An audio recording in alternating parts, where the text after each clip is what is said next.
Venons-en maintenant à ces révélations faites par Victor Castanet au sujet des crèches. Son livre est sorti il y a 2 semaines et il a suscité l'inquiétude des parents qui déposent chaque jour leurs enfants dans ces établissements. Le journaliste met en exergue les dérives d'un réseau de crèches notamment. Mais fort heureusement, des structures de qualité existent. Illustration à Dole avec Norbert Evangelista et David Martin. C'est affiché à l'entrée de l'établissement.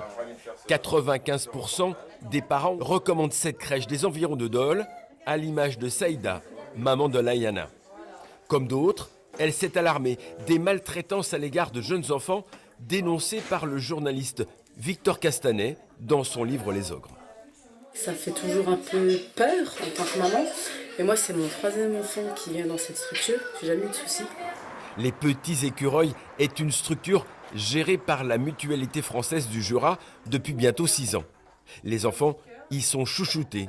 Mais ce n'était pas tout à fait le cas avant, se souvient cette encadrante, avec l'ancien gestionnaire, un opérateur cité dans l'ouvrage du journaliste. C'est vrai que l'ancien gestionnaire, c'était plus les enfants, l'accueil, mais c'était pas par rapport le bien-être. La jeune femme se souvient aussi des congés maladie non remplacés, le manque de personnel pour surveiller leurs enfants, la crainte de nombreuses mamans.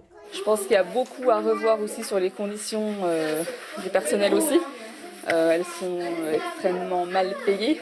L'argent, le nerf de la guerre pour ces crèches privées.